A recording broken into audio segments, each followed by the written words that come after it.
Vous êtes viré, Razora, et effacez-moi ce tatouage. Ce n'est pas un terrain de jeu ici. Le souffle du rotor soulevait la poussière, les grains de sable s'écrasaient contre ses bottes militaires bien cirées. Valentina Reyes, 29 ans, se tenait droite sur le tarmac brûlant de Fort Kellington, cette base d'élite aux frontières de la Géorgie où les étoiles montaient au mérite ou au piston. Son nom de code, Razora, ne figurait pas sur les listes officielles des pilotes de combat. Pourtant, elle portait son uniforme avec cette assurance froide qu'ont ceux qui n'ont plus rien à prouver, sinon à eux-mêmes. Ses yeux charbon, en alerte constante, balayaient le ciel comme s'ils pouvaient lire les vents. Sous sa combinaison, son cœur cognait au rythme des moteurs d'Apache qu'elle n'avait jamais eu le droit de piloter. Elle n'avait ni famille connue dans les hautes sphères, ni réseau politique. Mais elle avait un secret. Gravé à l'encre noire sur le côté gauche de son cou, à moitié dissimulé sous le col de sa veste de vol. Un tatouage d'ailes stylisées, fine et nerveuse, comme arrachée à un faucon en chute libre. C'était tout ce qui lui restait de son passé. Un passé que personne ne voulait entendre. Depuis 6 mois, elle s'entraînait sans relâche, passait tous les tests écrits, maîtrisait les simulations, encadrait même les jeunes recrues.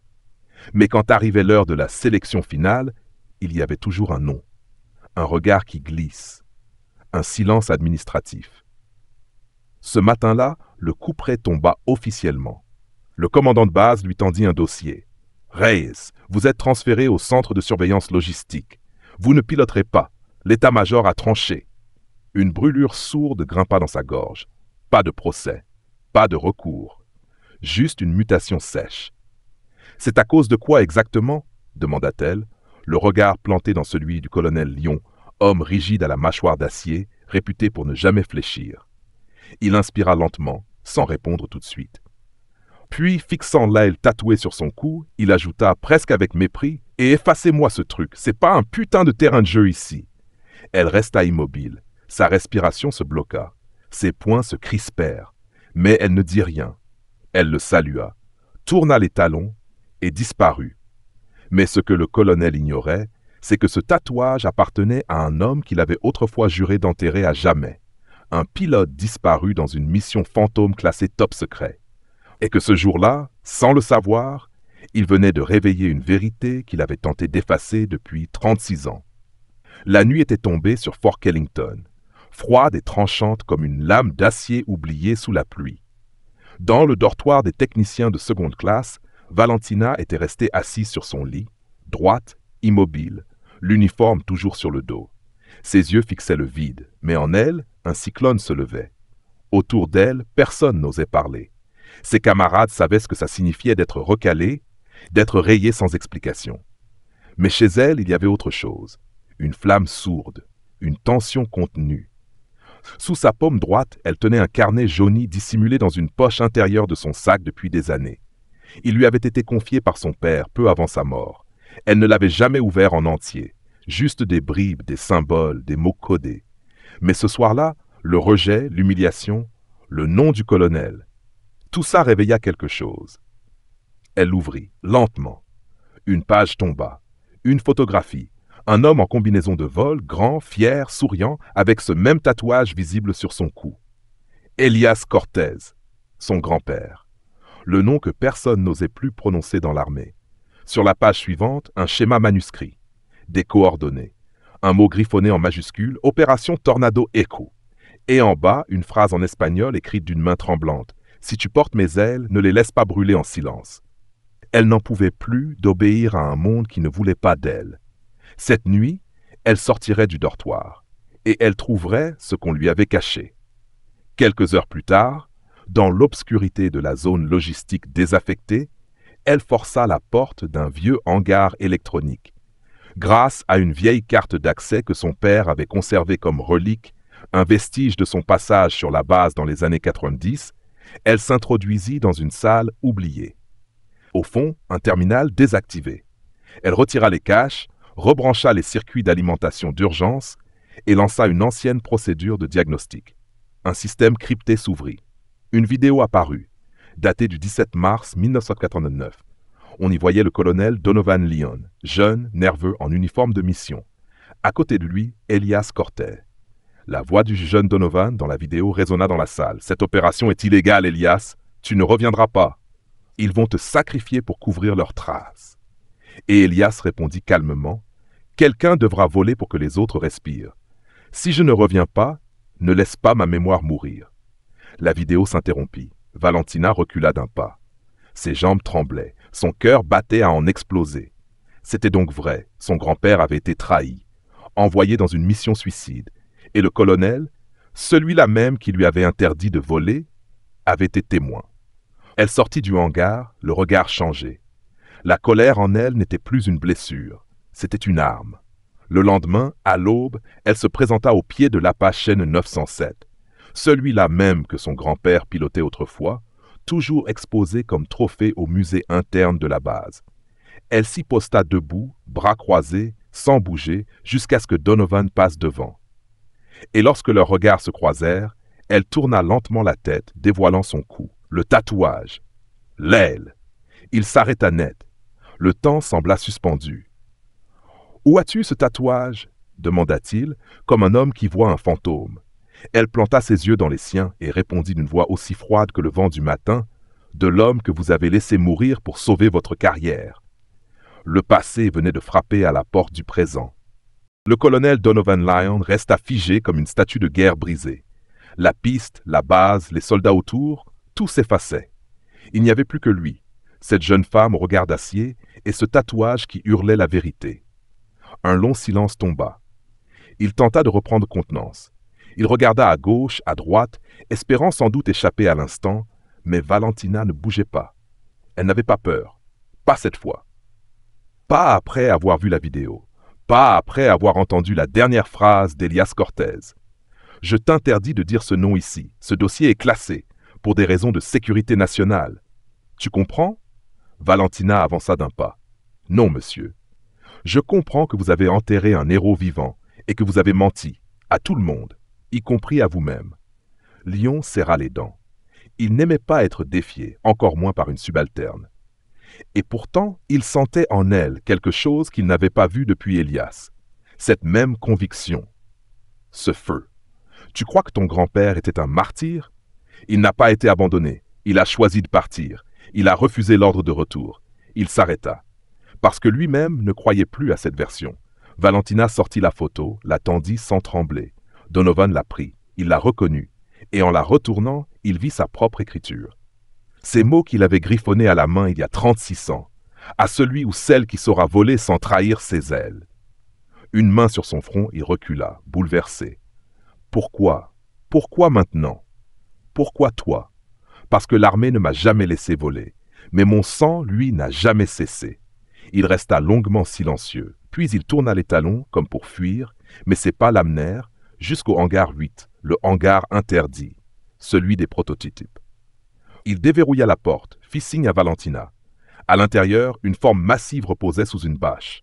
Un Apache, modèle unique. L'ultime appareil piloté par Elias Cortez. Tu veux la vérité, Reyes? Alors tu vas devoir voler. Pas dans les airs, dans les souvenirs, dans ce que personne ici n'a le courage de regarder en face. Il activa une console latérale. Une série de données apparut. Trajectoire, enregistrement audio, GPS classé top secret. Tout ce que l'armée avait effacé du dossier. Il posa sa main sur la carlingue froide de l'hélicoptère et dit doucement « J'ai été lâche. J'ai survécu là où Elias a disparu. J'ai accepté les décorations et j'ai obéi. Mais quand je t'ai vu, j'ai compris que son héritage n'était pas mort. Il est revenu, dans ton regard, dans ta rage. » Il se tourna vers elle. « Je peux encore t'interdire de voler, mais je peux aussi te faire passer par la voie non officielle. Une simulation classée noire, celle qu'aucun pilote de ton grade n'a jamais faite.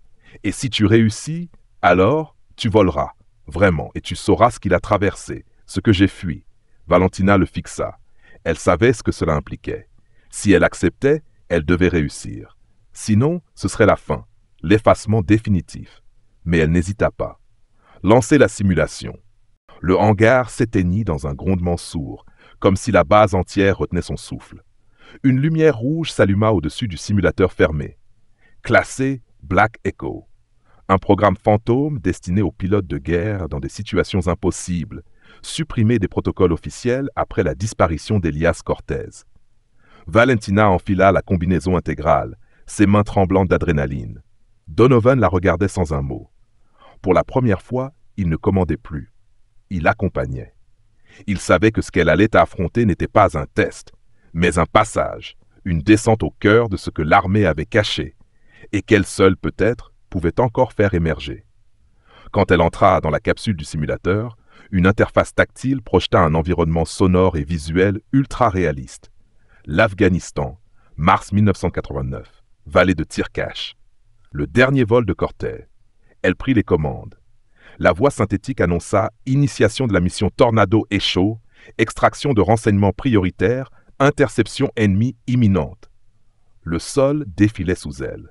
Les vibrations, les secousses, la lumière, tout était terriblement réel. Elle voyait ce que Cortez avait vu. Elle entendait la même radio grésillante, les mêmes interférences, les mêmes ordres confus d'un état-major inquiet. Cortez, retour base. Je répète, retour base. Et la voix de son grand-père, ferme et posée. Je maintiens cap sud. L'objectif n'est pas sécurisé. Je poursuis. Valentina serra les dents. Une partie d'elle criait « Reviens !» comme on crie à un fantôme de faire demi-tour. Comprenez enfin. Ce n'était pas de l'insubordination. C'était une mission suicide consciente, acceptée, pour sauver les hommes au sol. Soudain, l'écran explosa de lumière. Un missile. Des tirs croisés. Les alarmes hurlèrent. Elle tenta une manœuvre d'évitement. Trop lente. L'hélico vira brusquement. Éjection impossible. Impact simulé. Tout s'éteignit. Elle suffoquait. Du sang coulait dans sa bouche, même si elle savait que c'était dans sa tête. La cabine s'ouvrit. Donovan était là, les yeux écarquillés. Tu as fait exactement ce qu'il a fait, mais toi tu as tenu plus longtemps. Elle sortit lentement, le visage trempé de sueur. Son corps tremblait, mais pas de peur. De vérité. Il n'a jamais désobéi. Il a juste obéi à quelque chose de plus grand que vos ordres. Et Donovan, la voix brisée, lâcha. « J'ai menti pendant 36 ans. Tu veux voler? Alors tu voleras. Je te donne mon autorisation personnelle. » 2 jours plus tard, 5h12, le ciel était encore sombre, nappé d'un bleu d'encre. L'Apache 907, remis en service spécialement, brillait comme une bête réveillée de son sommeil de guerre. Les techniciens n'osaient pas poser de questions. Les ordres venaient du colonel en personne. Valentina entra dans le cockpit. Cette fois, rien ni personne ne l'arrêta. Elle ferma les yeux. Ses doigts retrouvèrent les commandes comme si elle y était née. Le casque sur les oreilles, les moteurs se mirent à ronronner. Apache 907, ici tour de contrôle. Confirmation de vol. Destination, zone Alpha 6. Reconnaissance en conditions réelles. Mais c'était plus qu'un vol. C'était une résurrection. Elle décolla. Les pales tranchèrent le vent. Le sol disparut sous elle. Le cockpit vibrait d'une énergie qui n'était pas seulement mécanique. C'était une histoire, un cri, une revanche. Et quelque part à 3000 pieds d'altitude, elle entendit, ou crut entendre, une voix dans le vent. « Bienvenue, fille du ciel. » Mais ce n'était pas fini. Une alerte retentit. Un appareil inconnu en approche rapide à l'ouest. Trop rapide pour un simple drone. Le ciel, ce jour-là, n'était pas vide. Il avait un autre témoin. Valentina prit les commandes. Le combat n'était pas prévu, mais il l'attendait, comme s'il avait toujours été là. À 3800 pieds, l'Apache vibrait d'un grondement ancien, comme si la machine elle-même reconnaissait en Valentina une âme familière. L'appareil inconnu approchait à une vitesse irrégulière, effleurant la zone aérienne interdite. Ce n'était pas une coïncidence. Quelqu'un testait les défenses. Quelqu'un voulait une réaction. Dans l'écouteur, la voix paniquée d'un jeune opérateur résonna. Appareil non identifié. Pas de réponse radio. Mouvement tactique suspect. Engagez procédure d'interception, mais prudence, lieutenant Reyes. Vous êtes seul. Elle inspira profondément. Son cœur, pourtant, était calme. Cette solitude dans le ciel n'avait rien d'étrange. Elle l'avait connue toute sa vie. Elle n'était pas seule dans le cockpit. Elle volait avec Elias, avec l'histoire. Elle manœuvra l'Apache à flanc de nuage, stabilisa sa position. L'inconnu apparut sur l'écran thermique. Un Sukhoi 35, avion de chasse russe, une bête 2 fois plus rapide, équipé pour tuer. Que faisait-il là? Pourquoi maintenant? Donovan, resté à la base, observait la scène sur les écrans de contrôle. Le personnel autour de lui s'agitait. Mais lui, il restait silencieux. Il savait. Ce moment était l'épreuve. « Tu ne pourras pas le battre en vitesse, tu dois voler autrement », murmura-t-il pour lui-même, les yeux rivés sur l'écran. Valentina descendit brutalement à 2500 pieds, forçant le Sukhoi à la suivre dans une descente risquée. Elle ne cherchait pas le combat frontal. Elle voulait le tirer hors de sa zone de confort. Une manœuvre que Cortés appelait le miroir brisé. Une tactique pour forcer l'ennemi à reproduire des mouvements impossibles dans un appareil inadapté. Le Sukhoi tenta un virage à haute gravité. Trop rapide, trop brutal, une erreur. Il redressa trop tard. Valentina remonta dans son sillage comme une ombre vengeresse, verrouilla sa visée. Cible verrouillée. Mais elle n'appuya pas. Au dernier moment, elle rompit la trajectoire, laissa l'appareil filer au loin. Elle n'était pas là pour tuer. Elle était là pour montrer qu'elle était meilleure. Et le ciel l'avait entendu. Le Sukhoi disparut au radar. Aucun tir, aucun échange. Un simple retrait, peut-être un test, peut-être un message. Peu importait.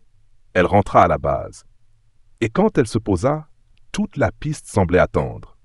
Les visages qui hier l'ignoraient ou la méprisaient, la fixaient avec un respect neuf. Donovan s'approcha d'elle. Ses yeux étaient rougis. Il ne portait plus ses lunettes de commandement. Il n'était plus colonel. Il était juste. Un homme qui avait vu la vérité voler au-dessus de sa tête. « Elias n'aurait pas tiré non plus, » dit-il doucement. Valentina ne répondit pas. Elle descendit de l'Apache, toucha la carlingue une dernière fois et se dirigea vers la tour. Ce jour-là, l'armée cessa de la voir comme une anomalie. Elle devint une légende en devenir.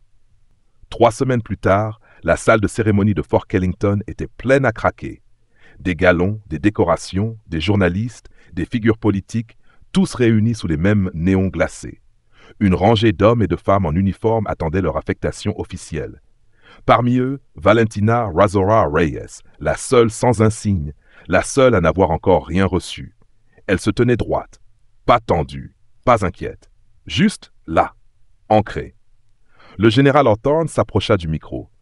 Un homme que Valentina n'avait jamais rencontré, mais dont le nom avait surgi dans les documents retrouvés dans le simulateur. Un nom lié à l'effacement du dossier Cortés. Il la regarda longuement, puis prit la parole. Dans une institution comme la nôtre, il y a des règles, des traditions, mais parfois il y a des erreurs, longtemps dissimulées. Aujourd'hui, l'une d'elles mérite d'être corrigée. Il sortit un petit écrin noir, l'ouvrit. Une aile d'or avec l'inscription gravée « Tornado Echo » en lettres anciennes. Valentina Reyes, au nom de l'armée et de ceux qui ont choisi le silence, je vous rends ce qui aurait dû être vôtre bien avant aujourd'hui.